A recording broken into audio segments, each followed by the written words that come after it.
안녕하십니까. 행복한 아침 이재용입니다. 안녕하세요. 정예인입니다. 새로운 한 주가 시작됐습니다. 오늘은 2월 13일 월요일이고요. 날씨부터 알아보겠습니다. 박소영 기상캐스터. 네, 박소연입니다. 주말 동안 맑은 하늘 보기가 참 어려웠는데요. 이번 주는 하늘 표정이 대체로 어둡겠습니다. 오늘도 전국이 흐린 가운데 심한 추위는 없겠습니다. 네, 정말 낮 동안에는 날이 제법 풀렸구나라는 게 실감나는 요즘인데요. 오늘 날씨 어떤지 구체적으로 전해주세요. 네, 추위 걱정이 없는 대신 미세먼지가 말썽인데요. 오늘 중서부 지역은 공기가 탁하겠습니다. 세종과 충남, 전북은 종일 나쁨 수준이 예상되고요. 인천은 오전에 일시적으로 먼지 농도가 높겠습니다. 동해안 지역은 눈에 대비가 필요합니다. 강원 산간을 중심으로는 대설특보가 내려졌는데요. 동풍이 점차 강해지면서 내일까지 강원 산간에는 최대 20cm 이상의 많은 눈이 쌓이겠습니다. 미끄러운 도로에 주의하시기 바랍니다. 현재 남부와 제주에는 비가 내리고 있습니다. 남부지방의 비는 오전 중에 대부분 그치겠고요. 제주는 내일 새벽까지 이어지겠습니다. 전 해상에 풍랑특보가 내려진 가운데 영남 해안과 제주를 중심으로는 바람이 무척 강하게 불겠습니다. 이 시각 현재 기온 살펴보겠습니다. 예년보다 5에서 10도가량 높은데요. 서울은 4.5도, 대전은 5.6도, 대구는 5.3도 가리키고 있습니다. 오늘 한낮에는 어제보다 더 온화하겠습니다. 서울은 9도, 광주는 13도, 부산은 10도가 예상됩니다. 동해안 지방의 비와 눈은 주 중반까지 길게 이어지겠고요. 내일은 예년 수준의 추위가 나타나며 날이 춥겠습니다. 지금까지 날씨 전해드렸습니다.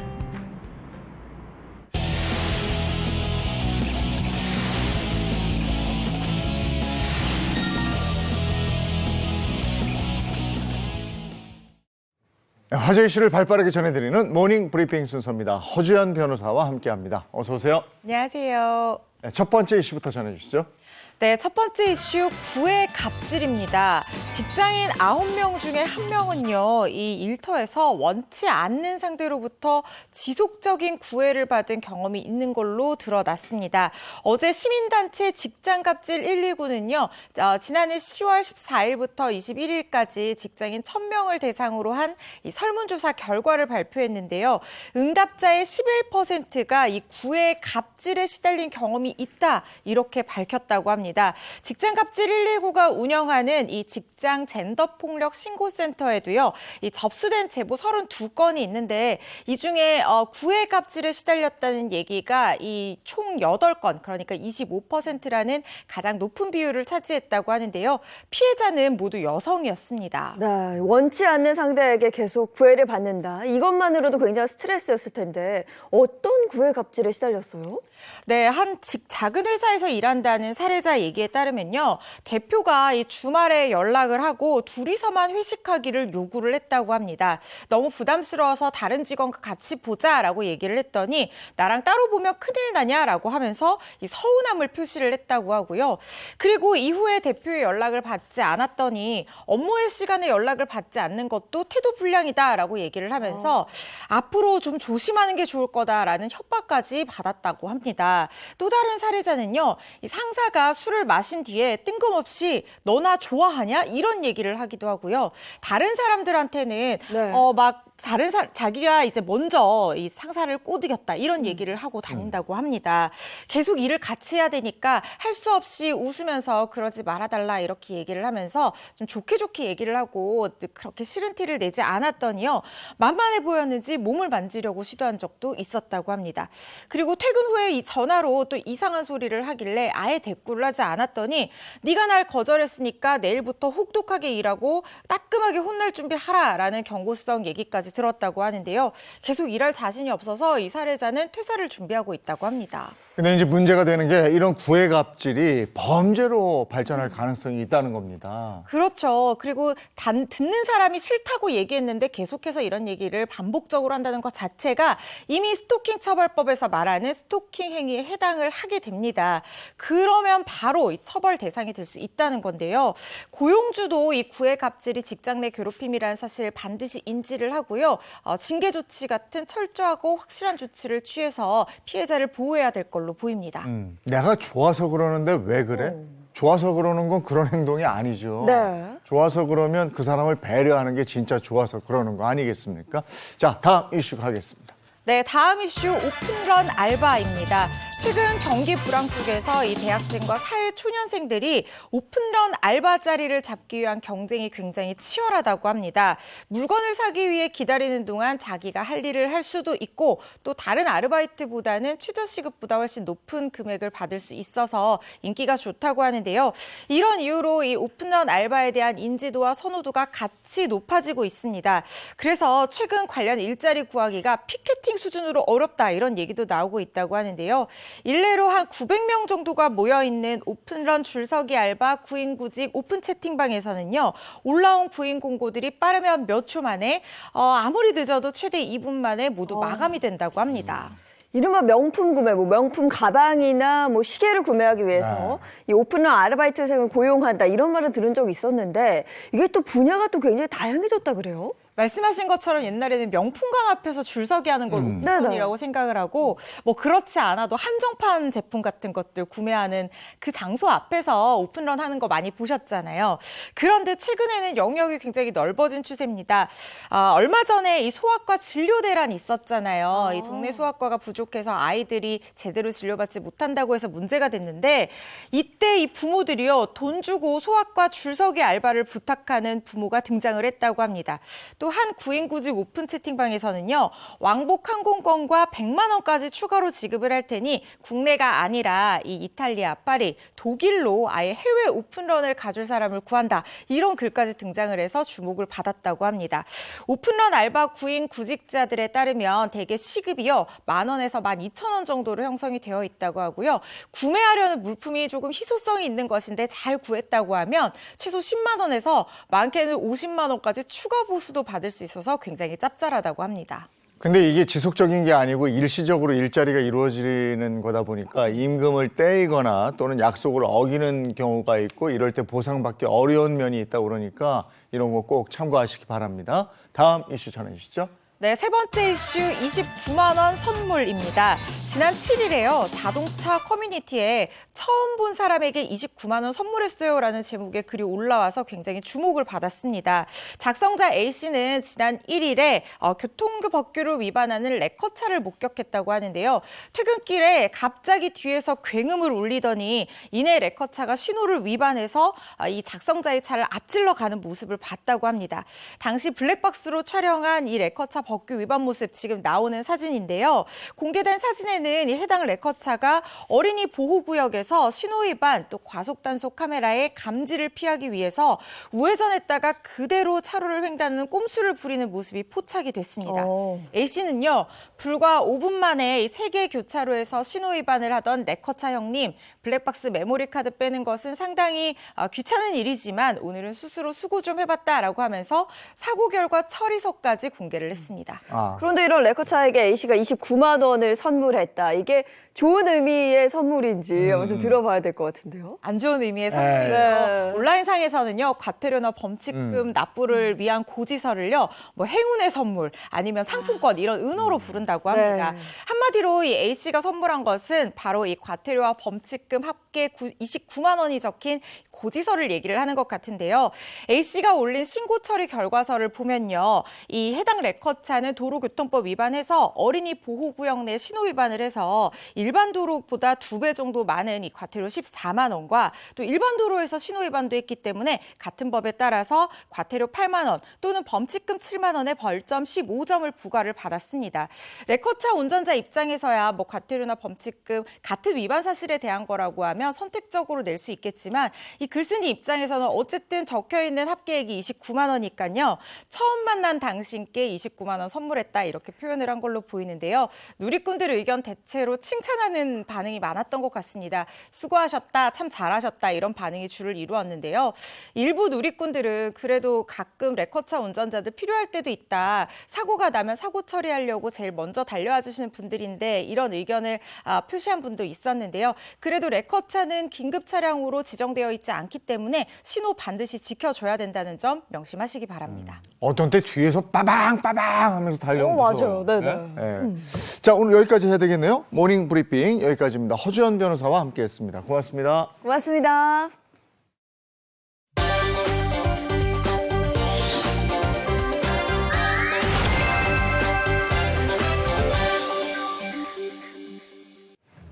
네, 이번엔 자동차 관련 얘기 나눠보겠습니다. 방송인 박수림 씨 그리고 이민준 기자입니다. 어서 오세요. 안녕하세요. 네, 반갑습니다. 첫 번째 주제부터 가볼까요? 네, 첫 번째 주제는요. 요즘에 이 자동차가 모빌리티를 넘어서 다양한 사회적 활동을 하는데 그중에 하나가 바로 사회 공헌 활동입니다. 이 국내외 자동차 업체가 다양한 캠페인을 통해서 이런 활동을 하는데요. 오늘 준비한 주제는 바로 이 모빌리티가 꿈꾸는 가치 있는 세상입니다. 네. 오. 대다수의 기업들도 그렇고 자동차 회사도 사회공헌 활동 아주 많이 하고 있죠. 그렇죠. 세상을 바꾸는 가치 있는 모빌리티 사업. 대표적으로 어떤 것들이 있을까요? 네, 먼저 이 독일 수입차 업체 M사의 이야기입니다. 이 M사 같은 경우는 다양한 사회적 캠페인 해왔었는데 그 중에 하나가 이 수입차 업체로는 최초로 기부 달리기 대회를 개최했습니다. 좋다. 이 기부 달리기 대회는 지난 2017년부터 처음 개최가 됐는데 6년간 총 9번의 달리기 대회를 진행했고요. 현재까지 누적된 기부금이 작년 기준 약 46억 원 정도 조성됐습니다. 또 이렇게 모인 기부금이 어떻게 쓰이는지 궁금하실 텐데 이 참가비 전액은 어려운 환경에 놓인 지역 청소년들이나 또 취약계층 아동의 의료비로 전액 지원된다고 합니다. 멋져. 기부 달리기 대회가 수입차 업계 최초로 개최된 거였네요. 기부금도 상당히 많이 네. 모였는데요. 이렇게 모인 기부금이 또 좋은 데 쓰인다니까 참가한 사람들도 아주 기쁜 마음으로 달렸을 것 같습니다. 네네. 또 다른 사회공헌 활동은 뭐가 있습니까? 자, 이번에는 독일의 수입차 B사입니다. 예, 수입차 업계 최초로 이동식 에너지 저장소를 선보인 신개념 사회공헌 활동으로 좋은 반응을 얻고 있습니다. 자, 화물차 형태의 그 이동식 에너지 저장소는요, 다방면으로 활용이 가능한데 예를 들어서 농어촌과 도서상간 지역에 직접 방문해서 찾아가는 어린이 안전체험 교실을 진행할 수 있고요. 자, 이를 통해서 상대적으로 문화체험 기회가 부족한 지역에 친환경 전력에 대한 교육을 제공할 수 있습니다. 또한 무료로 영화를 상영하는 찾아가는 영화관 등 다양한 공익행사에도 활용된다고 합니다. 네, 도서상간 지역에 찾아가서 교육도 하고 또 영화 영화도 관람도 보여주고. 시켜주고 네. 뭐 신개념의 사회공헌 활동인데 아주 좋네요. 네, 아주 좋은데요. 근데 네. 수입차 업계 말고 국내 기업들은 어떤 소식을 가지고 있어요? 네, 국내 자동차 업체 H사는 또 놀라운 소식을 좀 전달했습니다. 네. 이 학대 피해를 입은 아동 같은 경우는 이 적절한 시기에 보호와 또 지도가 필요한데요. 이 H사가 이 달리는 심리 상담소라고 하는 바로 이 디지털 테라피 모빌리티를 개발했습니다. 이 모빌리티는 H사가 2021년 생산한 이 다목적 벤 차량 S 모델을 기반으로 제작되었고요. H사와 K사 등 이 자동차 관련 5개사가 참여해서 최신 기술을 적용했습니다. 이 차는 이 글로벌 아동 권리 전문 NGO인 이 굿네이버스에 기증되었는데요. 이 실제로 학대 아동 피해 심리 치료 현장에 투입이 되었고 또 이 관련 캠페인 영상이 공개된 지 2주일 만에 2천만 회를 달성하면서 이 대단한 호응을 얻었다고 합니다. 네. 오라 그러는 게 아니고 찾아가는 그렇죠. 거예요. 아, 이건 좋은 아이디어인데요. 네, 그리고 방금 그 차량 내부 모습 봤는데 실내도 굉장히 독특해요. 네. 맞아요. 자세히 좀 소개해 주시겠어요? 네, 이 심리 상담에 이 특화된 이 차량 같은 경우는 대표적으로 이 3가지 기술이 탑재됐다고 합니다. 먼저 이 차량 전면과 양측면 그리고 천장에 몰입형 디스플레이 기술이 적용됐는데요. 이 디스플레이는 이 가상 공간으로 이동하는 메타 모빌리티 경험을 제공하고 있습니다. 특히 이 디스플레이의 위치도 이 세심한 배려가 돋보이는데요. 이 아동 학대 피해가 많은 이 연령층이 13세 미만의 아동인 만큼 이 눈높이를 고려해서 설치가 됐고 또 이것이 아동의 심리적 안정감을 유도했다고 합니다. 사면에 설치된 디스플레이가 아주 인상적인데 효과적인 치유를 위해서 이게 고안된 거군요. 그렇습니다. 기존에는 상담 전문가가 상담하면서 아동의 심리, 마음을 살피고 기록과 분석까지 이렇게 병행하는 게 쉽지 않았거든요. 근데 움직이는 상담소에는 다중화자 분리형 AI 음성인식 기술이 적용됐습니다. 이 기술이 뭐냐? 모든 상담 내용을 텍스트 파일로 자동 전환하고요. 또 여러 가지 목소리 중에서 전문가와 아동의 음성을 분리해서 구분하는 그런 기술을 탑재했습니다. 여기에 아동이 말한 내용 중에 중요한 단어를 자동으로 추출하는 기능도 있어요. 이를 통해서 아동의 심리적 위험 요소를 빠르게 파악할 수 있다고 합니다. 네, 기술의 발전 이런 거 정말 좋은 것 같아요. 상담사가 오직 상담에만 집중할 수 있는 환경이 만들어지고 또 상담을 위해 특화된 차가 생긴 거잖아요. 네, 그렇습니다. 마지막으로는 이 뇌파 기반의 스트레스 측정 기술이 적용됐습니다. 이 아동의 귀에 이어셋을 착용하면 이 뇌파 신호를 감지해서 아이의 스트레스 정도를 실시간으로 파악하는 건데요. 이 전문가가 더욱 안전하고 효율적으로 상담을 진행할 수 있게 상담 과정 전반에 활용된다고 합니다. 이 피해 아동을 위한 세심한 배려에 또 첨단 기술이 더해진 것 같아서 참 인상적입니다. 예, 네. 또 있는데 소상공인을 응원하기 위한 캠페인도 펼쳐졌다고 들었어요. 그렇죠. 네, 그렇습니다. 이 지난해에 이어 2년 연속 이어진 캠페인인데요. 차량을 활용한 소상공인 마케팅 지원 캠페인입니다. 이 캠페인 같은 경우는 온라인 판로 개척이 어려운 이 소상공인을 지원하기 위해 컨설팅을 제공하는 건데요.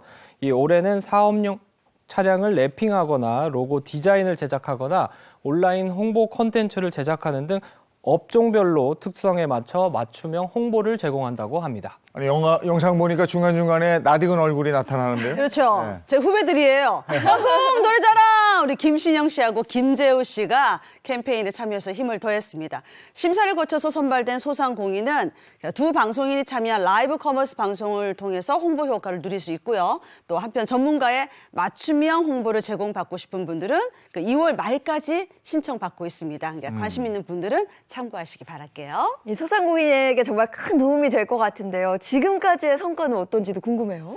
네, 지난해에는 소상공인 295명이 신청해가지고 참여를 했다고 합니다. 이 월 평균 매출이 지원 전 대비 23.5% 증가하는 등 실질적인 성과를 보였습니다. 작년에 좋은 성과에 이어서 올해는 20% 지원 대상을 늘려가지고요. 360명의 소상공인을 지원한다고 합니다.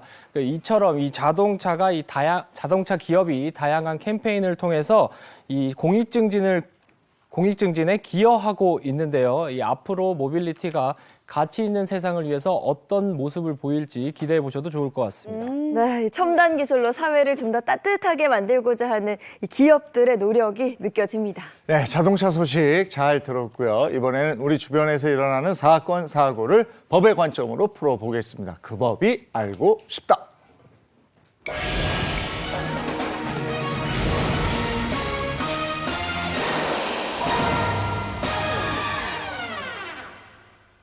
네, 그 법이 알고 싶다. 함께 해줄 이인철, 허주연 변호사입니다. 어서 오세요. 안녕하세요. 반갑습니다. 자, 이민주 기자 첫 번째 주제부터 갈까요? 네, 그 법이 알고 싶다. 첫 번째 주제, 언제는 이혼하라더니 돌싱된 아들 거부한 부모입니다. 오, 돌싱이 된 아들을 부모가 거부했다. 이게 어떻게 된 일일까요? 자, 그래서 사연을 꽁트로 준비해봤습니다. 연로하신 어머니 역할은 제가 하고 어머니 말을 법으로 여기는 그리고 효자 아들 역할은 이재영 님이 하시면 되겠습니다.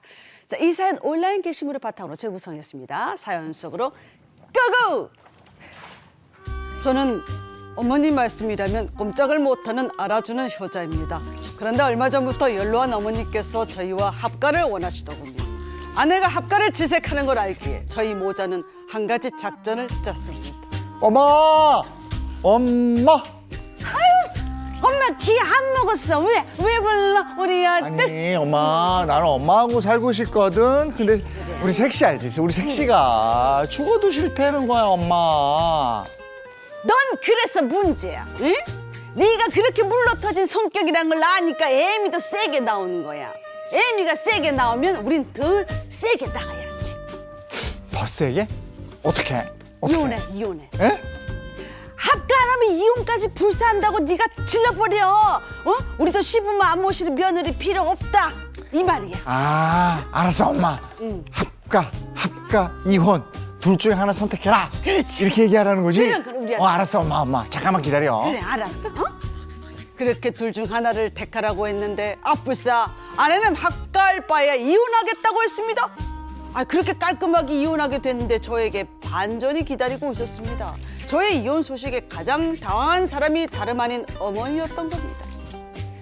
너 그게 무슨 말이냐? 애미랑 이혼하고 너 혼자만 집으로 온다고? 그렇다니까. 집사람이랑 헤어지고 밥도 못 먹었어, 엄마. 나 배고파. 가서 밥도 좀 해주고 밀린 빨래도 좀 해주고 다 해줘. 응 그래. 잠깐만. 도싱 아들이 오면 네가 나를 모시는 게 아니라 내가 널 상전으로 모시고 살아. 이게 웬 말이야? 너 우리 집 오지 말고 그냥 거기서 살아. 아이, 엄마, 그게 무슨 소리야. 언제는 시부모 안 모시는 며느리 필요 없다며. 왜 그래, 엄마. 이런 멍충아, 그렇게 이혼으로 협박하랬지. 누가 진짜 이혼당하고 오랬냐? 아무튼 늙은 아들 뒷바라지할 생각은 추구도 없으니까 집엔 발도 들여놓지만 너 오지 마. 이혼하고 온 아들이랑은 합가하기 싫다니. 아니 저는 오갈 데 없이 낙동강 오리알 신세가 되고 말았습니다. 다시 아내와 합치자고 슬쩍 말을 꺼내보고 싶은데 아내가 받아줄까요? 아이고. 아유. 그야말로 아들이 낙동강 오리알 신세가 됐는데 이거 구체적으로 어떻게 된 일입니까?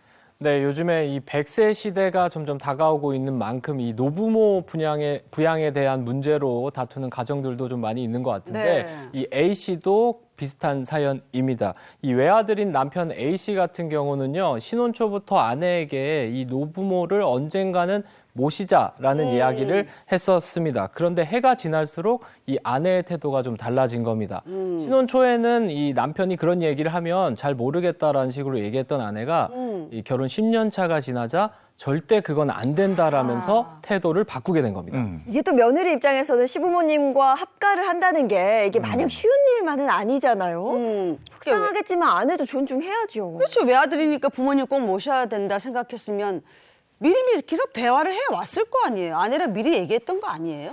그렇지는 않았던 것 같습니다. 이게 이 남편 같은 경우는 이 시부모 부양에 대해서 되게 중요하게 생각했지만 결혼 전에 아내와 얘기를 나누진 않았던 것 같습니다. 이 외아들인 자신과 결혼한다는 것이 즉 시부모를 언젠간 부양할 거라고 생각했을 거라고 남편은 생각했던 겁니다.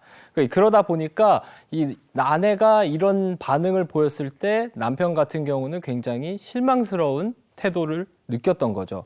특히 이 남편은 10년 동안 결혼 생활을 하면서 약간의 실증을 또 느꼈던 거고 돈은 벌고 있지만 자신한테 들어온 돈은 없고 또 아이들을 키우면서 부담도 많이 됐던 상황에서 아내가 이런 태도를 보이다 보니까 이럴 거면 아내와 아이를 부양할 필요성이 없다. 이렇게까지 느끼게 된 겁니다. 아내가 시부모하고 합가하지 않겠다 그러니까 나도 부양 의무가 없다. 아내하고 아이를 부양하지 않겠다 이렇게 나옵니다. 와, 이게 진짜 맞불 작전이거든요. 근데 그럼요. 부부관계라는 게 뭐 대화로 풀려 해도 잘 안 풀리고 어렵잖아요. 맞아요. 근데 이렇게 싸우자고 들면 정말 이거 최악의 상황으로 치닫는 거죠. 그렇습니다. 문제는 이 남편이 결국 아내에게 최후 통첩을 날린 겁니다. 그 일종의 시부모를 부양하지 않으면 이혼하자고 말한 건데요. 이견이 생긴 두 사람은 결국 협의 이혼 과정을 밟게 됐습니다. 이혼 과정은 생각보다 쉬웠는데 이 두 아이가 엄마와 함께 가겠다고 해서 이 친권과 양육권이 모두 아내 단독으로 갖게 됐고요. 남편은 매월 30만 원의 양육비를 보내는 것으로 결정이 나버렸습니다. 아이 둘 키우는데 양육비 30만 원이면 조금 적은 네. 편이긴 해요. 근데 그렇게 원하던 합가를 아들 혼자 하게 됐네요. 그렇죠? 네, 그런데 문제가 생겨버린 겁니다. 이 A 씨의 부모님은 이 시부모를 부양하지 않는 며느리는 필요 없다라면서 이혼 과정에 있어서도 아무 얘기가 없었는데 막상 남편 A 씨가 짐을 다 빼서 합가를 하려고 하자 태도를 바꾸게 된 겁니다. 이 며느리가 있을 때는 합가하자고 노래를 하셨던 분들이 였기 때문에 A 씨 같은 경우 굉장히 당황할 수밖에 없었는데 이 A 씨의 어머니는 너는 너대로 살아라 하면서 선을 그으셨고요. 심지어 아버지는 너가 너무 성급했다라면서 아이고. 아들의 이혼을 못마땅하게 생각하셨다고 합니다. 아니 며느리 있을 때는 그렇게 같이 살자고 해놓고는 이혼하고 나서 아들 혼자 온다니까 왜 그걸 거절하는 거예요? 뭔가 이상한데. 이상한데요. 네. 게다가 또 이혼하면서 집도 처분했을 거잖아요. 맞아요. 아들은 이제 정말 오갈 데가 없어진 거예요. 당장 살 집을 마련해야 되는 상황이죠. 그렇습니다. 이 결혼 당시에는 부부가 아파트에서 월세 생활을 하고 있었기 때문에 집 처분하는 데는 크게 문제가 없었다고 합니다. 그렇게 집을 처분한 뒤에 이 두 아이와 아내는 처가로 들어갔고요. 남편은 갈 곳이 없다 보니까 회사 근처에 원룸에서 생활하게 아이고. 됐습니다. 이 상황이 이렇게 되다 보니까 남편 같은 경우는 자신의 이 상황을 비관하게 됐고요. 온라인에 이 이혼한 아내와 다시 합치자고 해야 할지라는 고민의 글을 올려서 누리꾼들의 뭐냐. 조언을 구하기도 했다고 합니다. 남편이 재결합을 원한다고 해서 아내가 받아줄지 그렇죠. 그게 또 의문인데 글쎄 누리꾼들은 뭐라 그래요? 뭐 누리꾼은 대부분 남편의 행동에 대해서 비판적인 상황입니다. 이 한 누리꾼 같은 경우는 왜 효도를 남의 손에 빌려서 하려고 했나요? 그치. 최악이네요. 라면서 의견을 남겼고요. 며느리에게 부양받으려다가 이혼한 아들의 수발을 들게 생겼다면서 이 부모님이 합가를 거부하신 것 같다라는 의견도 그럴 수도 있었습니다. 있겠네. 또 그리고 이 부모님을 모시기 위한 결혼이라면 굳이 결혼을 하지 말았어야 한다라는 따끔한 지적을 하신 누리꾼도 있었습니다. 참 이러지도 저러지도 못하고 그 남편 참 딱하게 됐는데 맞아요. 상담을 하다 보면 부모 부양 문제로 이혼하고 이러는 분들도 덜어 있습니까? 이 사례에서 남편과 시부모님께 제가 한마디 해주고 싶네요. 그 따끔하게. 네. 그렇게 있을 때 잘하지. 있을 때 잘해야지. 네, 잘하지. 없으니까 이제 소중함을 느끼는 거예요. 맞아요. 이렇게 이제 이혼 상담하다 보면은 이 의외로 학가해서 굉장히 힘들다는 부분이 많아요. 이렇게 아내가 시부모님 모시고 살아서 힘들다는 경우도 요즘에는 늘어나고 있는 게 뭐냐면 남편이 처갓집에 얹혀 사는 경우가 꽤 많아요. 그 이유가 뭐냐면 이제 집값 문제도 이제 해결되고 네. 생활비도 해결해서 이제 좋을 줄 알고 딱 들어갔는데 이게 너무 불편한 거야. 맞아. 그래서 갈등이 커지는 경우가 있거든요. 근데 우리 판례에도 나와 있는데 이 고부 갈등에서 가장 중요한 것은 남편의 태도입니다. 남편이 중간에 중재를 잘해야 되는데 그거를 잘못해서 고부 갈등이 악화된 경우에 남편의 그렇죠. 책임이 있다는 판례도 있거든요. 그리고 이제 명심해야 될 건 뭐냐면 결혼하면 독립을 해야 돼요. 근데 결혼하고 나서도 계속해서 부모님한테 의존하려고 그러고 뭐 같이 살자, 뭐 생활비 달라, 뭐 심지어 사업자금 대달라 이런 경우도 있는데 그러면 갈등이 계속해서 생길 수밖에 없으니까 항상 명심하시는 거는 결혼하면 독립하자. 경제적인 독립, 정신적인 독립 다 하셔야 됩니다. 그 남편은 이혼한 후에 이제 또 후회하고 반성하고 재결합하기를 원하고 있는데 이렇게 이혼한 후에 재결합하는 그런 배우자들 많습니까? 어때요? 많지는 않지만 가끔 볼 때가 있어요. 뭐 이유는 시간이 지나서 안 좋은 기억은 이제 점점 옅어지고 좋았던 추억만 떠오르는 경우도 있고요. 또 가장 많은 경우는 아마 자녀가 있는 경우에 자녀 때문에 서로 왕래를 하다가 맞아. 그래 내 아이한테는 뭐 아빠가 있어야지 엄마가 있어야지 이러다가 재결합을 하게 되는 경우들을 꽤 봅니다. 그런데 해피엔딩으로 마무리되기는 정말 어려운 것 같아요. 뭐 우리가 같은 소설 다시 읽어봤자 결말은 똑같다 이런 얘기도 하고 그럼 맞네. 97%는 뭐 다시 헤어진다. 그만큼 확률이 낮다 이런 얘기도 하는데요. 이혼할 선택을 할 만큼 이 갈등이 심했던 사이고 또 이혼하는 과정에서도 서로 엄청나게 상처를 받거든요. 맞아요. 그런데 단순히 뭐 살림만 합치고 시간만 지났다고 해서 이게 잘 해결되는 게 아니라 그만큼 부부가 정말 뼈를 깎는 노력을 해야지 이게 재결합이 해피엔딩으로 마무리가 될 수 있는 것 같은데 도자기를 이렇게 새로 빚는 것보다 그 틈새를 메우는 게 때로는 더 힘이 들잖아요. 그렇기 때문에 이혼과 재결합 모두 다 신중하게 선택을 하셔야 됩니다. 네. 그리고 저는 그 양육비가 좀 걱정이 되더라고요. 미성년 자녀 둘인데 매달 30만 원. 이거 좀 더 받을 수 있는 방법 그렇죠. 없을까요? 두 명이 30만 원이면 한 명이 뭐 15만 원이거든요. 그러니까요. 아이 15만 원 가지고 한 달 동안 키울 수 있어요. 아우, 없죠. 키우잖아요. 네. 그래서 이제 우리 그 가정법원에서 아이 양육비 산정 기준표라고 있어요. 그 표에 보면은 아이 한 명당 최소 금액이 예전에는 50만 원이었다가 지금 60만 원으로 올랐습니다. 그리고 이제 그 상대방의 수입이 이제 늘어나고 아이가 커감에 따라서 이제 100만 원, 150만 원, 200만 원까지 한 명당 매월 이제 만 19세까지 받을 수가 있고요.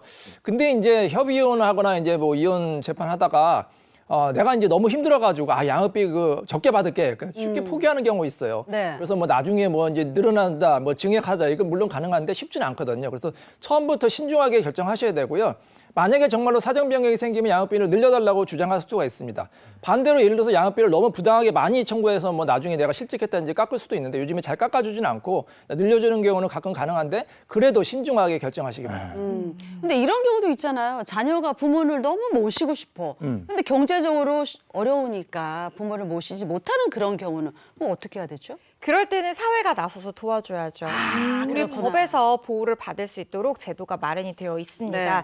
지금 기초생활보장법에서는 부양 의무자로 직계 혈족과 그 배우자, 그러니까 자녀와 며느리 사위 뭐 이런 식으로 규정이 되어 있는데 이런 부양 의무자가 엄연히 경제활동하면서 잘 있지만 부양을 거부하거나 꺼릴 경우에는 부모가 최저 생계비 이하로 버는 경우라고 하면 이 생계급여를 지원을 받을 수 있도록 되어 있어요. 그런데 자녀가 이렇게 부양을 거부를 해서 이 기초생활보장 수급자가 되는 경우가 해마다 굉장히 늘어나고 있습니다. 2001년에는 이런 유형이 3만 3천 명 정도 됐다고 하는데요. 2015년에는 무려 28만 2천 명으로 굉장히 크게 증가를 했다고 합니다. 더 이상 이 부모 부양의 문제를 개인의 효심에만 맡기기 어려운 세상이 된 거예요. 사실 기존에는 능력 있는 부양 의무자가 있으면 아무리 부모가 실질적으로 부양을 받지 못하거나 최저 생계비 이하로 돈을 벌어서 어렵게 생활을 한다고 하더라도 실질적으로 생계급여를 받기는 어려웠어요. 그렇지만 이제 이런 사회가 변화를 했기 때문에 작년에요. 이 생계급여 부양 의무자 기준이 60년 만에 폐지가 됐습니다.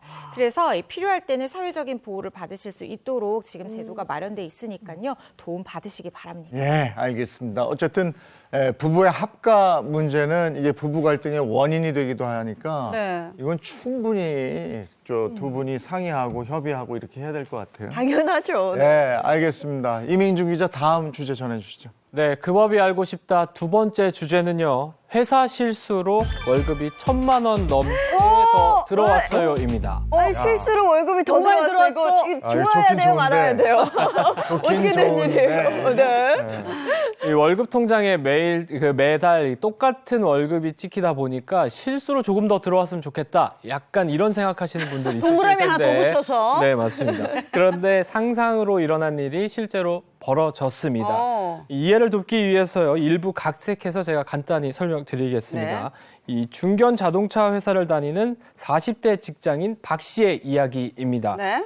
그는 수년간 유럽에 있는 해외 지사에서 일을 했었는데 업무 강도가 만만치 않지만 언젠간 고생한 보답이 돌아올 것이라고 믿으면서 이악 물고 버텼다고 합니다. 그런데 얼마 전 본사로부터 이 박 씨의 사기를 떨어뜨리는 소식이 전해졌습니다. 이 회계팀의 실수로 근 1년간 월급이 더 많이 들어갔으니 잘못 지급된 돈을 6개월 안에 모두 반납하라는 통보였습니다. 월급이 1년 동안이나 더 들어왔다. 그동안 얼마나 들어왔다는 거야, 더? 네, 이 회계팀이 네. 그동안 잘못 보낸 금액이 얼추 한 1,400만 원 정도 아이고. 넘는 걸로 알려졌습니다. 아이고. 이 박 씨의 월급이 한 500만 원 정도 되는데 네. 그중에 한 120만 원 정도가 더 들어온 셈입니다. 이 사실을 알게 된 박 씨는 굉장히 당황할 수밖에 없었던 게 네. 이 월급을 거의 다 써버렸기 때문입니다. 네. 이 1,400만 원 넘는 돈을 6개월 동안 월급으로 나눠 갚게 되면 250만 원 정도 되는데 그러면 이제 월급의 한 50% 정도 되잖아요. 그러다 보니까 이 박 씨의 이 생활도 굉장히 궁핍해질 수밖에 없었습니다. 야, 6개월 동안 나눠서 갚아야 되는데 그게 이제 월급의 반을 떼서 6개월 동안 내야 되는 거잖아요. 그렇죠. 힘들어질 텐데. 이게 액수가 상당해요. 1,400여만 원이거든요. 근데 그동안 박 씨는 월급이 잘못 들어왔던 걸 아예 모르고 있었던 거예요. 그러게. 그러니까요. 이게 사실은 한 120만 원 정도가 계속 더 들어왔는데 그걸 몰랐다는 게 조금 의문이 들긴 하는데 맞아요. 이 박 씨한테도 이유는 있었습니다. 일단 직장인들처럼 월급 통장을 잘 열어보지 않았던 것도 있었고요. 또 해외 지사에서 일을 하면서 일이 좀 바쁘다 보니까 통장을 잘 확인하지 않았던 겁니다. 그리고 거기에 이 월급은 아내가 주로 관리를 했었는데 이 아내도 오해할 만한 이유가 있었습니다. 이 회사에서 자녀 학비를 일부 지원해주고 있는데 이 아내는 추가로 급여가 이제 더 들어온 것이 이 학비 지원금으로 생각을 했던 겁니다. 그래서 이 금액이 학비 지원금이니까 더 많이 들어온 만큼 자녀에게 사교육비로 활용을 했던 겁니다.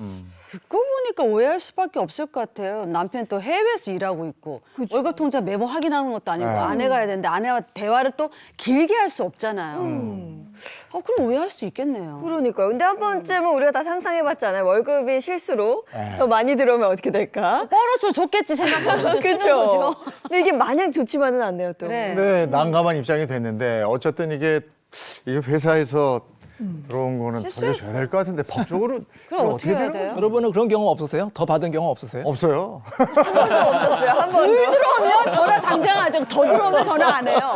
저는 경험이 있어요. 아, 그래요? 얼마 전에 통장에 돈이 찍혔는데 무슨 방송국에서 보낸 거예요. 또 이상하다. 내가 여기 근데 예전에 출연한 것 같은데 혹시 뭐 재방송 입금했나 그래서 그냥 지나갔는데 방송국에서 전화 채널 A는 아닙니다.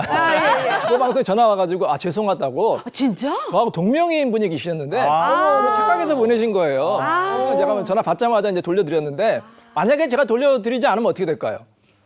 할 수 그러면- 없는 거 아니에요? 근데 그쪽에서 몰랐어요 해버리면. 아, 그래도 돌려줘야 됩니다. 법적으로. 왜냐하면 이게 부당이게 되기 때문에 네. 돌려줘야 되는데 만약에 제가 돌려드리지 않으면 소송을 해야 되거든요. 아하. 소송하면 1년, 2년 걸리기 때문에 자발적으로 돌려주는 게 좋습니다. 아, 이인철 변호사님은 잘 돌려줬지만 끝까지 난 모르겠는데요. 안 돌려주시는 분도 계실 거 아니에요. 끝까지 안 돌려주면 어떻게 되죠? 그럴 때 정말 최악의 경우에 형사처벌 받게 되죠. 와, 절대 형사처벌 그렇게 하시면 안 됩니다. 와. 최근에 온라인 송금 빈번해지면서 네. 저도 핸드폰으로 이렇게 하다 보면 계좌번호 잘못 누를 때 있거든요. 그렇죠, 네, 그렇죠. 그래서 다시 이렇게 고치고 하는데 네. 근데 만약에 그 계좌가 실제로 있는 계좌라고 하면 착오로 저렇게 돈이 들어가는 착오 송금 사례가 네. 굉장히 많아지고 있습니다. 그런데 이걸 돌려주지 않거나 반환을 거부한다고 하면 법원이랑 우리 법령은 이거를 횡령행위로 봅니다. 그러니까 우리가 횡령이라고 하면 보통 이 회사에서 회사 직원이 몰래 이 돈을 공금을 갈취하는 빼돌리는 거. 네네네. 그런 경우만 생각할 수가 있는데요. 횡령죄라고 하는 것은 다른 사람의 재물을 보관하는 사람이 이 돌려주지 않거나 반환을 거부하면서 마음대로 임의로 써버렸을 때 다 성립을 하게 될 수 있거든요. 법원은요, 차고 송금된 돈도 이 다른 사람의 재산이고 이 아무런 서로 거래 관계가 없이 받았다고 하더라도 보관할 의무가 있다 이렇게 보거든요. 그래서 이 차고 송금된 돈은 반드시 돌려줘야 되고 이걸 반환을 거부하게 되면 횡령죄가 성립을 할 수 있는데 들어온 돈을 보고 이 견물생심이라고 욕심을 그래, 부려서 맞아요. 처음에 이렇게 가만히 있다가 돌려달라고 했는데 안 돌려준다. 나 받은 적 없다. 이렇게 하다가 뒤늦게 문제가 될 것 같아서 돌려준다.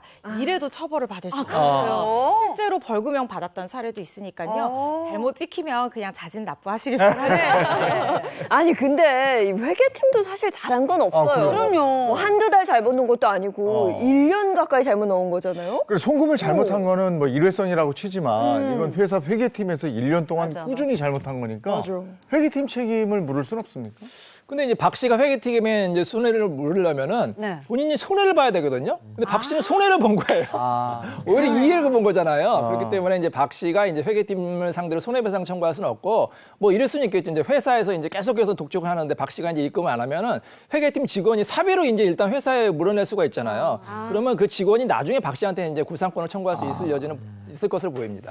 그럼 더 들어간 월급을 회사에서는 6개월 안에 다 갚아라 이랬잖아요. 그 반납 기간은 좀 늘릴 수는 없을까요? 좀 부담될 수도 있죠. 일방적이긴 하네요. 6개월이라는 그 기간이. 1년 들었으니까 1년 1년 만에 갚으면 되는 거 아닌가요? 그래, 막 그러게. 꼭 그런 게 정해져 있는 건 아닌데요. 이게 엄청난 목돈이잖아요. 1,400만 원 직장인이 이걸 그렇죠. 6개월 안에 부담되죠. 한 달에 250만 원씩 내면은 이 최저 생계비도 이 사람 월급이 얼마인지 모르겠지만 안 나올 수도 있어요. 맞아. 너무 힘들 수도 있기 때문에 박 씨가 돈을 안 갚겠다는 게 아니라 갚아줄 테니 사정을 봐달라. 그리고 박 씨가 잘못한 것도 사실 그렇죠. 아니잖아요. 오. 그래서 이 기간은 조정을 할 수 있을 걸로 보이고 뭐 만에 하나 뭐 재판 사항 이런 게 가게 된다고 하더라도 재판부에서 이 상황을 한번 보시게 된다고 하면 회사에서 꼭 6개월 안에 다 받아야 되는 아주 부득이한 사정이 없지 않는 이상 이 박 씨의 사정을 봐서 그래요. 이 채무 기간, 반납 기간 그러네. 조정해달라고 이렇게 조정 결정을 내주실 것 같긴 합니다. 우리 저 행복재판소에서 보기에는 1년으로 늘려. 야, 좋아요. 1년간 받았으니.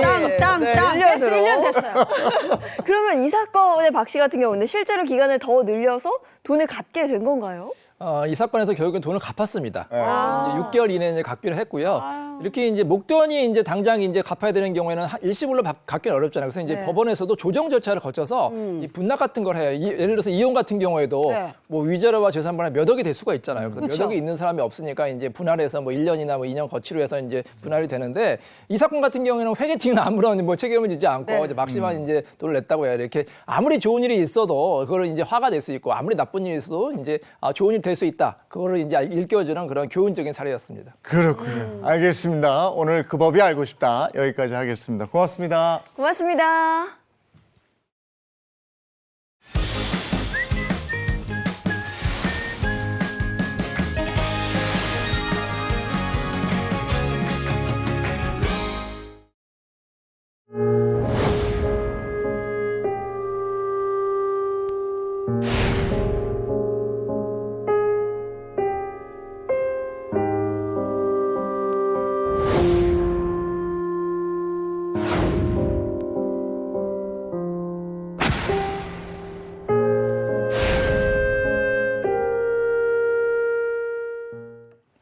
삶에서 겪게 되는 모든 고민을 속 시원하게 해결해 드립니다. 2호선의 용한 상담소 이호선 전문가 어서 오세요. 안녕하세요. 반갑습니다. 네, 반갑습니다.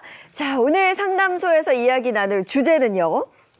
이 세상에서 가장 가까우면서도 먼 사이죠. 바로 아버지와 아들입니다. 그러네. 아버지와 아들은 참 표현을 안 해요. 이게 서로 만나면 그냥 물끄러미 보고 있다가 그래 가냐? 잘 가라. 또 왔냐? 그래 밥 먹어라. 이거밖에 없어. 경험담인데 큰아들도 좀 그런가요? 큰아들이 그렇죠. 아들은 그렇죠. 그냥 대화도 별로 없고 네. 서먹서먹하고. 자, 그래서 오늘은요, 여러분의 고민을 최대한 많이 또 해결해 드리기 위해서 1분 내외로 빠르게 솔루션을 진행해 드리는 속전속결 상담소 시간을 한번 준비해 봤습니다. 어떤 사연이 도착했는지 궁금한데요. 수림 씨가 한번 읽어 주시겠어요? 아, 사연 지금 도착했어요. 예. 따끈따끈하네. 제가 읽어드리겠습니다. 한 아드님께서 보내주신 사연입니다. 안녕하세요. 저는 세상에서 아버지를 가장 존경하는 아들입니다. 저희 아버지는 대학 교수인데요. 혼자 자수성가해서 성공하셨습니다.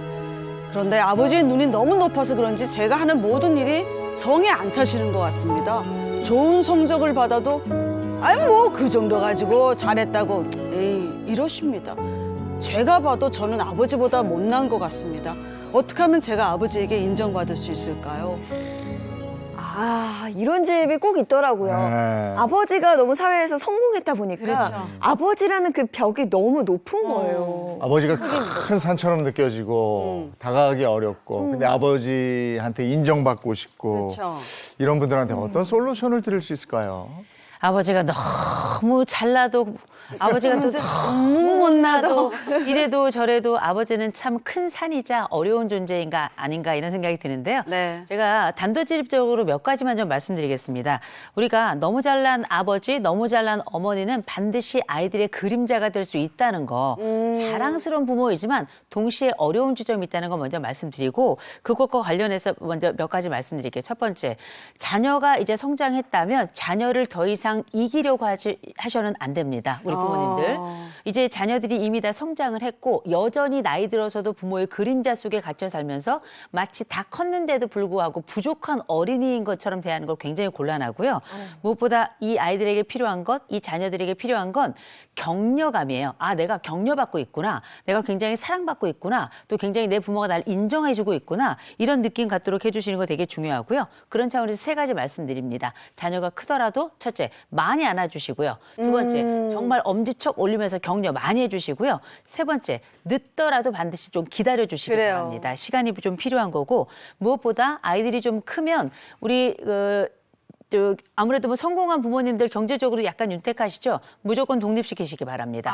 이 아이들은 독립시키면 훨씬 잘 될 거예요. 100%입니다. 그럼 저희 애들 독립시켜야 돼. 지금 중학교 1학년. 안 되지. 조금 있다가. 예, 알겠어요.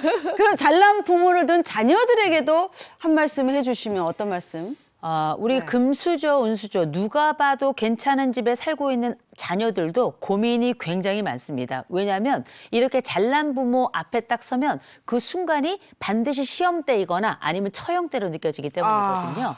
그래서 보통 이렇게 내가 볼 때 내가 오르지 못할 이른바 넘사벽 부모와 함께 살고 있고 내가 내 부모보다 잘 될 것 같지 않은 이런 잘난 부모들과 함께 살아서 그건 역시 자랑스럽고 그런 동시에 힘들다 이렇게 생각하시는 우리 자녀들이 계신다면 몇 가지 말씀드리는데요. 첫째, 나를 다루는 방법을 부모님께 요청하셔야 돼요. 나를 격려해달라. 나 격려하면 더 잘할 수 있다라고 요청을 하셔야 되는데 부모님들이 잘 안 움직이십니다. 그럴 경우에는 첫 번째, 내 스스로가 나를 돌보기 시작해야 돼요. 누가 나를 돌보는 게 아니라 내가 나를 어떻게 돌볼 것인가를 먼저 머릿속에 가지고 있어야 되고요. 두 번째로는 어떻게 해서든 부모님으로부터 좀 떨어져 나가려고 독립을 하려고 좀 애를 쓰셔야 됩니다.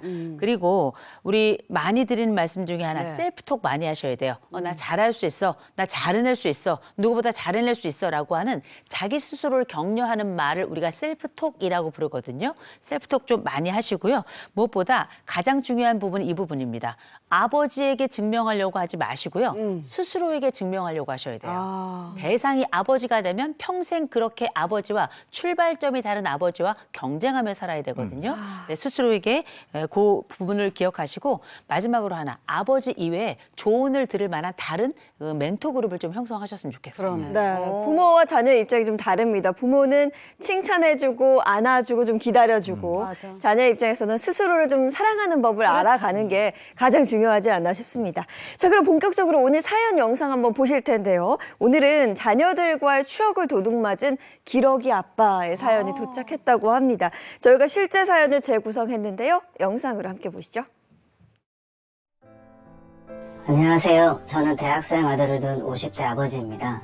아들이 어릴 때 넓은 세상을 경험하게 해주고 싶어서 엄마랑 미국으로 유학을 보내줬어요. 한 5년 정도 기러기 아빠로 살았는데 갔다 와보니까 애가 영어도 잘하고 돈 들여보낸 보람이 있더라고요. 그런데 문제는요, 그거 몇 년 떨어져 살았다고 아들이 저를 불편해하는 것 같아요. 가족끼리 TV를 보다가 엄마가 중간에 화장실을 갔거든요. 갑자기 공기가 싸늘해지는 거예요. 아들이 휴대폰만 만지작거리더니 자기 방으로 휙 들어가더라고요. 그리고 제가 일 마치고 집에 오면요, 고개만 끄덕하고 또 방으로 휙 들어가요. 괘씸하더라고요. 날 잡아서 제가 한마디 했어요. 너는 아버지가 오셨는데 인사도 안 하냐? 미국에 몇 년 살다 오더니 아버지가 네 친구냐?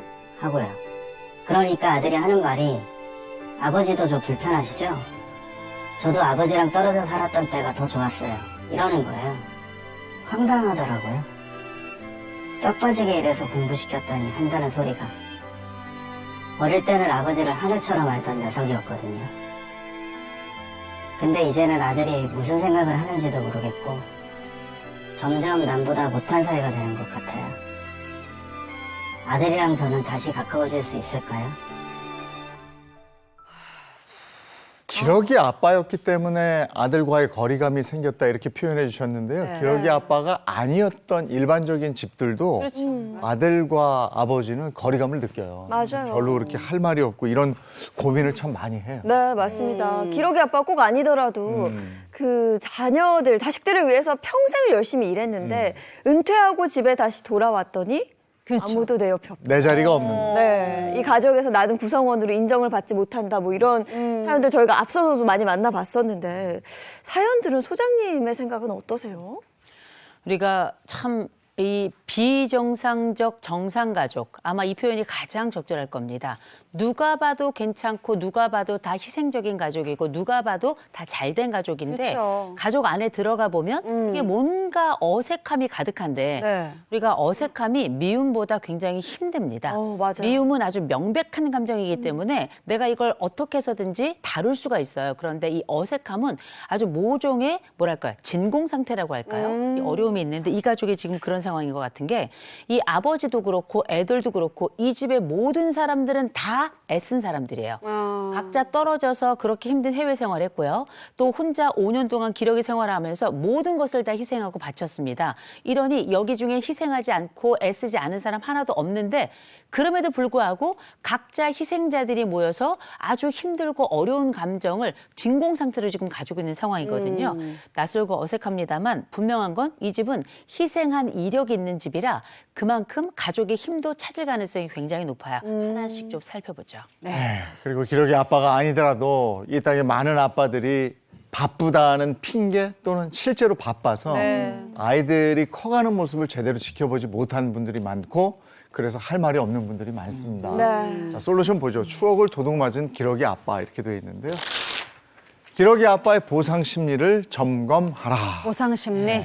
그러다 보니까 이 아버지가 두 가지, 지금 우리가 본 상황에서는 두 가지 충격이 좀 나타나는데요. 그 첫 번째 충격이 뭐냐? 애가 인사를 안 해요. 그리고 너 아버지가 아버지처럼 보이지 않냐? 너 아버지가 네 친구냐? 이런 얘기가 나올 정도면 마치 아버지가 무시당하는 것 같은 인상을 좀 받았단 말이에요. 그렇죠. 그리고 또 한 가지가 뭐냐면 애가 뭐라고 대답을 하냐? 아버지하고 떨어져 살던 데가 더 좋았대요.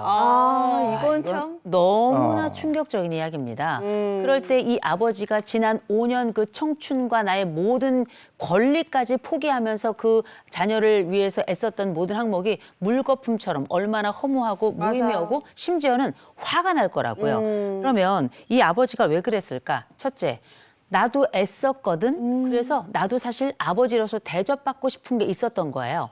5년 동안 누리지 못했던 아버지로서의 행복을 나도 만끽하고 싶은데 봤더니 나에게 존경심은커녕 인사도 하지 않고요.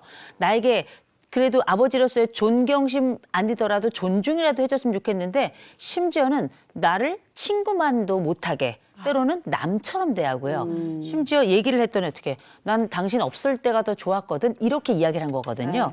아버지는 실망을 넘어서 분노가 가득한 게 당연합니다. 네. 아니, 아버지 입장에서는 뭐 같이 안 살 때가 더 좋았다 이런 말 들으면 정말 가슴이 무너져 내릴 것 같아요. 예. 어릴 때는 아빠를 하늘처럼 여기더니라는 걸 봐서는 이제 어린 시절엔 같이 있다가 질풍노도의 청소년기에 떨어져 있었던 것 같고 네. 그다음에 와서 이런 반응을 보이는 것 같은데 아빠는 나하고 떨어져 있던 그 시절에 성격이 이상해졌네 이렇게 보는 거죠.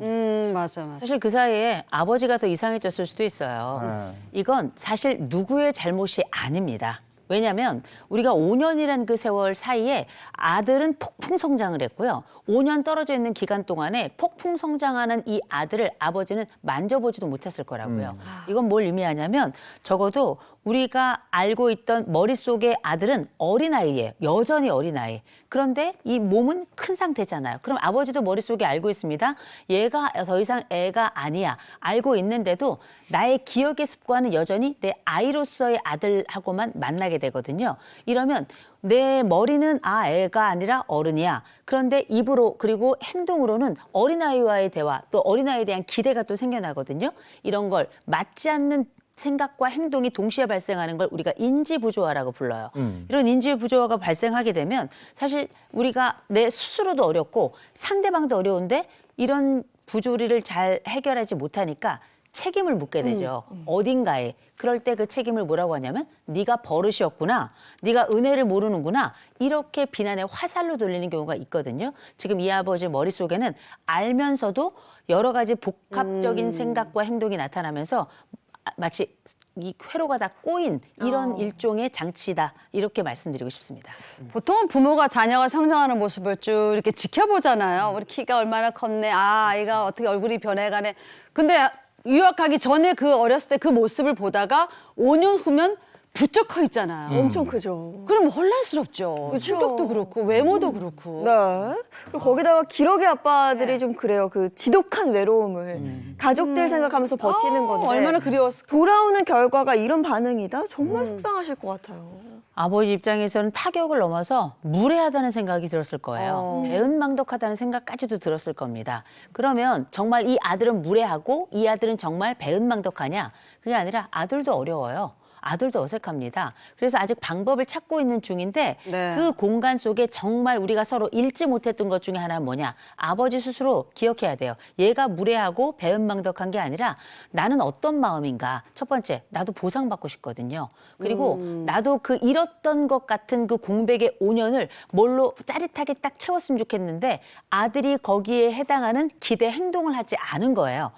기대 행동이 없었다라는 얘기는 나에게 원하는 만큼의 그 보상의 영역이 채워지지 않았다는 거거든요. 네. 나는 내 아들에게 무엇을 원하고 있고 어느 정도를 원하고 있는가 아버지 스스로 내가 원하는 바가 어떤 것인지를 확인하는 작업이 먼저 중요합니다. 그리고 자꾸 내가 기러기 아빠였기 때문에라는 생각을 좀 버렸으면 좋겠어요. 그러니까 여기에서 아이하고 같이 살아도요. 중고등학교 때 아이들한테 오늘 학교 어땠니? 라고 물어보면 아빠가 뭐 알아? 그렇죠. 너 들어가요. 맞아, 그래요. 쾅 닫고. 그게 몇 마디 없어요. 그러니까 자꾸 내가 기러기 아빠였기 때문에 이 생각만 하는 건 아닌 것 같아요. 네. 자, 다음 솔루션 보겠습니다. 두 번째.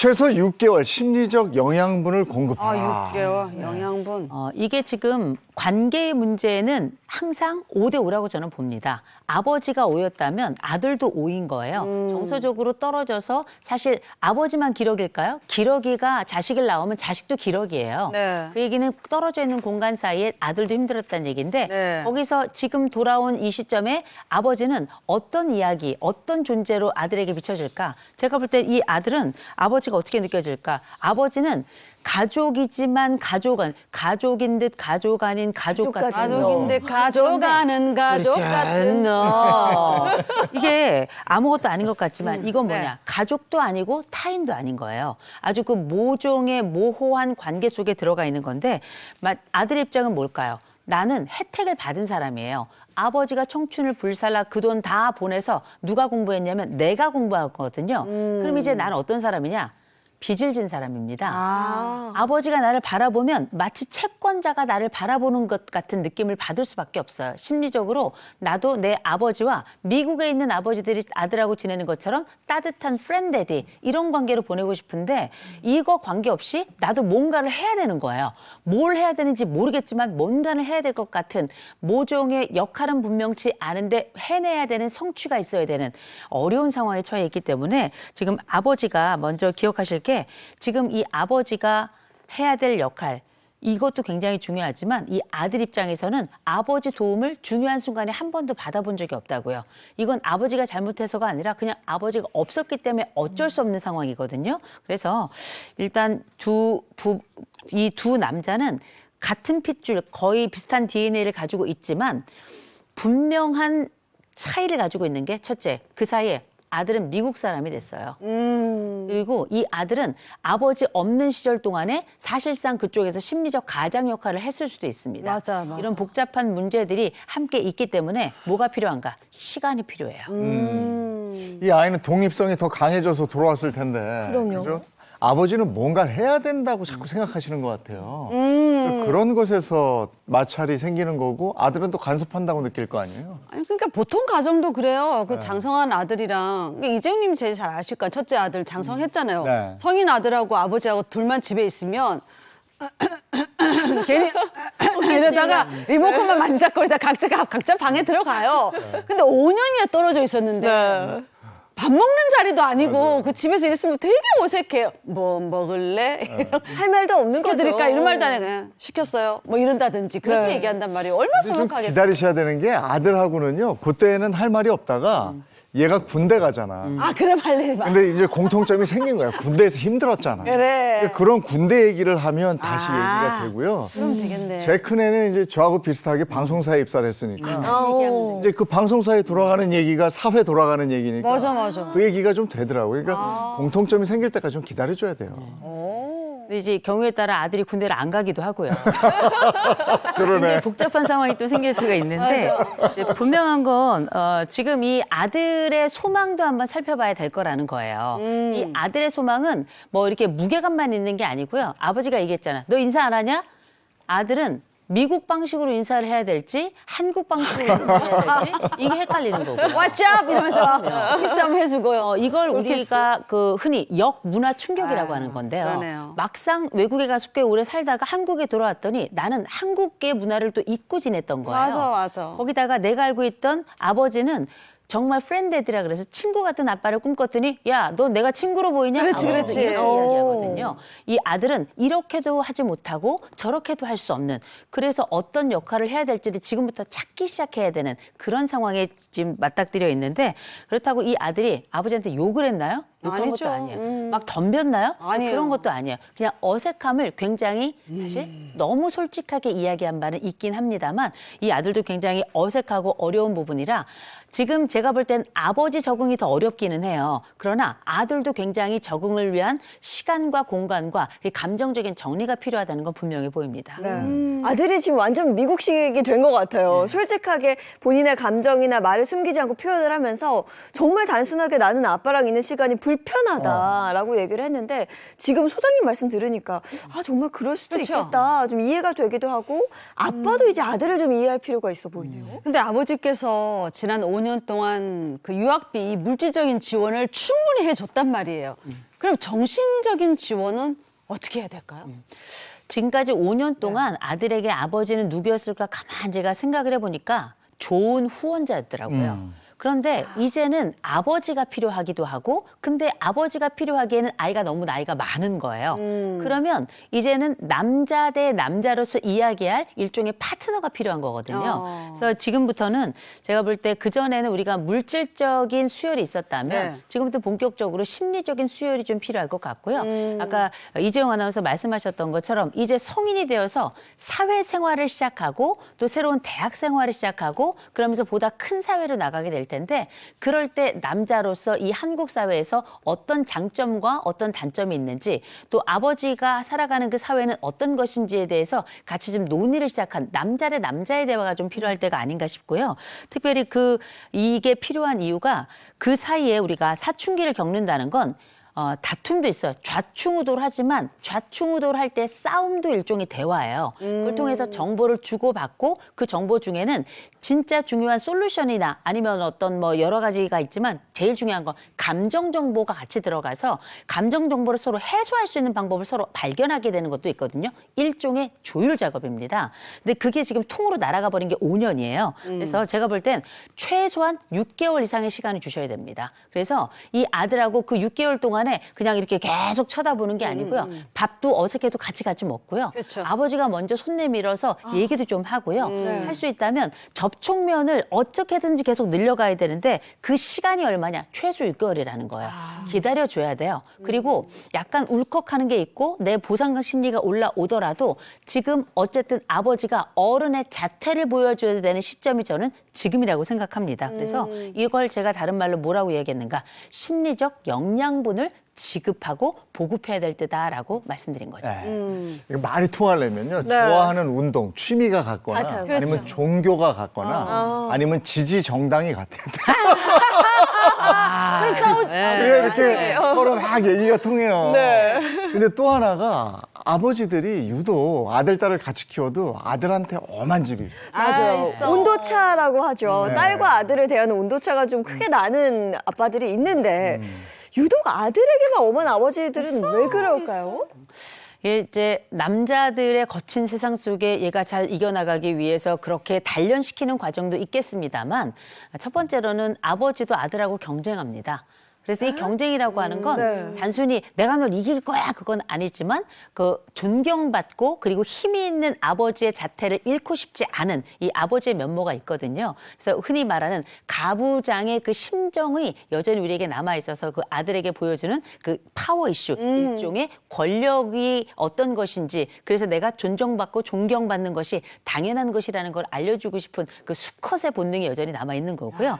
또 하나는 이 아들이 살아가는 사회가 어떤 사회일지 잘 알고 있는 거예요. 권력 사회이고 또 더 강하게 있는 이 인간이 이 거친 사회에서 살아남기 더 용이하다는 걸 잘 알고 있기 때문에 이것을 일종의 훈련, 트레이닝 한다고 생각하는데 막상 아들은 아직 아버지가 너무 미래를 땡겨와서 이 시차가 맞지 않은 데서 발생하는 이 충격이 있는 거거든요. 그러나 세상이 많이 달라져서 이제는 너무 강력한 아버지보다는 이 마음을 읽어주면서 이 마음 읽어주는 습관이 다른 사람들의 마음을 어떻게 읽는지까지도 함께 알려주는 이런 복합적인 감정을 다룰 줄 아는 남성들이 요즘은 이겨가는 세상이더라고요. 그래서 이제는 강력한 아버지보다 옆에서 방법을 함께 알려주는 아버지가 훨씬 더 좋지 않나 싶습니다. 그래서 아버지가 아들한테 얘기 훈계할 때 그러지. 약해 빠져가지고. 아, 맞아. 이거는 어느 정도 이해가 가지만 요즘엔 또 뭐라 그러냐면 착해 빠져가지고. 이게 아주 착해 빠져가지고 너 세상 어떻게 살려고. 그러니까 아버지는 살아보니까 착한 사람들이 피해를 입는 걸 아는 거예요. 맞아. 근데 그게 이제 훈계가 되게 이게 참 딜레마예요. 그러니까요. 아빠와 숙제. 아버지 아들이 좀 탁 터놓고 네. 솔직하게 진솔한 마음을 좀 고백하는 게 가장 좀 중요하지 않나 자, 세 번째 솔루션 보겠습니다. 아들과의 접점을 확장하라.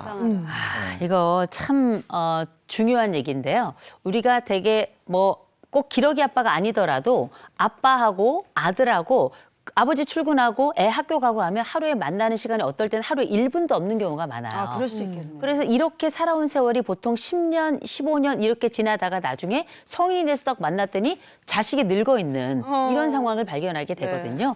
그래서 우리가 이런 경우 자식이 낯설고 부모도 자식도 서로가 낯선 상황이 생겨날 수밖에 없거든요. 이럴 때 제가 볼 땐 아버지 역할 이때부터 시작하는 게 좀 좋다고 생각하는데 이때 아버지 역할은 간섭자의 역할이 아니라는 거 먼저 말씀드립니다. 오히려 아들한테 얘기해 주셔야 돼요. 야, 내가 보니까 내가 너를 참 모르더라. 그냥 얘기를 좀 솔직하게. 해줄 필요가 있어요. 실제 모르고요. 그래서 지금부터라도 네가 어떤 사람인지 나한테 알려주면 내가 너한테 다가가기도 그렇고 너를 이해하기가 쉬울 것 같다라고 하는 물음을 시작하셔야 될 것 같아요. 이건 간섭이 아니라 물어보는 거죠. 그래서 이게 더 이상 얘가 어린아이가 아니라 성인이 되었고 같은 남자로서 강인한 아버지가 아니라 오히려 약함을 통해서 역설적으로 다가갈 수 있는 이런 새로운 대화의 창구가 좀 열렸으면 좋겠습니다.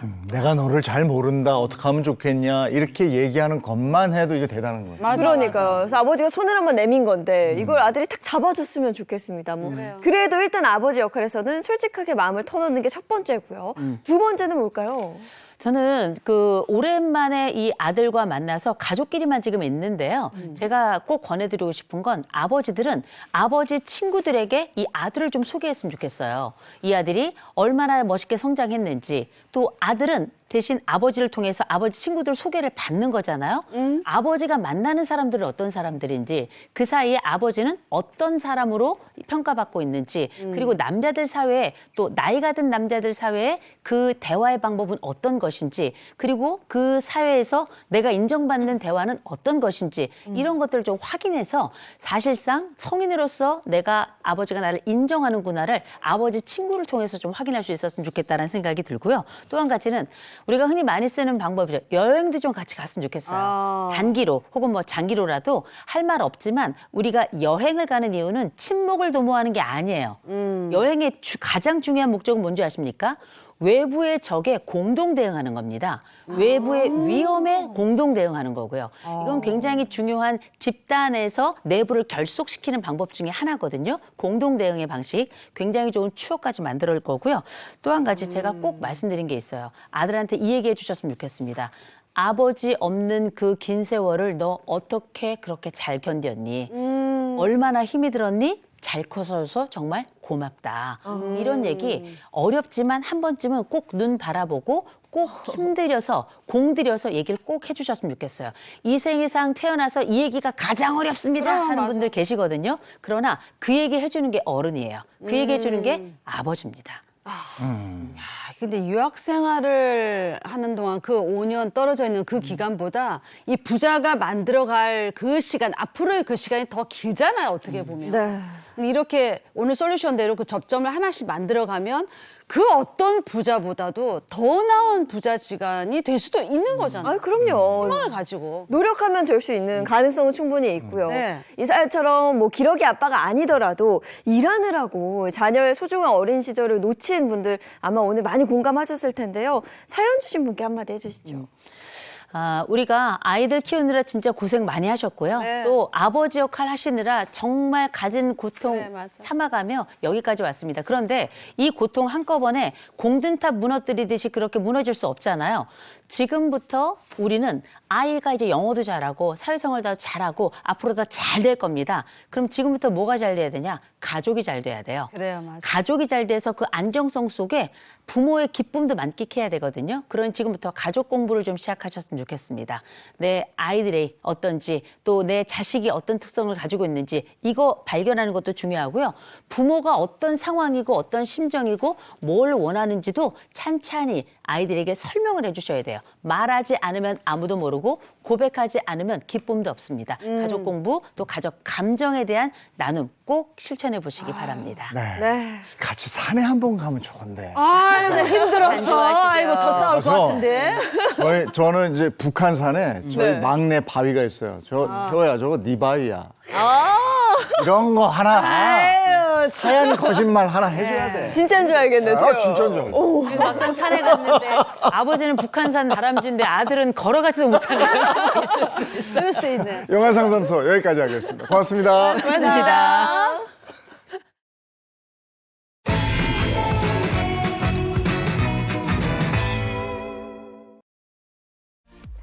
순천만 국제정원 박람회 조직위원회는 2023 순천만 국제정원 박람회 개막을 50일 앞두고 지난 10일 한국프레스센터에서 프레스데이를 개최했습니다.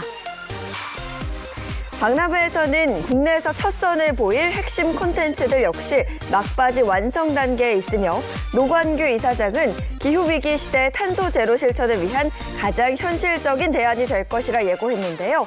오는 4월 1일부터 7개월간 순천만 습지와 순천시 도심 곳곳에서 펼쳐질 이번 박람회는 단순히 보고 감상하는 정원을 넘어 미래 도시 발전의 새로운 이정표를 제시하는 장이 될 예정이라고 하니 더욱 기대가 됩니다.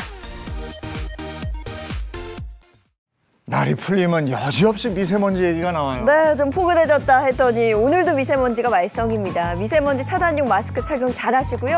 호흡기 건강 관리도 신경 쓰셔야겠습니다. 좋은 하루 보내시고요. 저희는 내일 아침 7시 30분에 돌아오겠습니다. 행복한 아침, 행복한 하루 되십시오. 고맙습니다. 고맙습니다.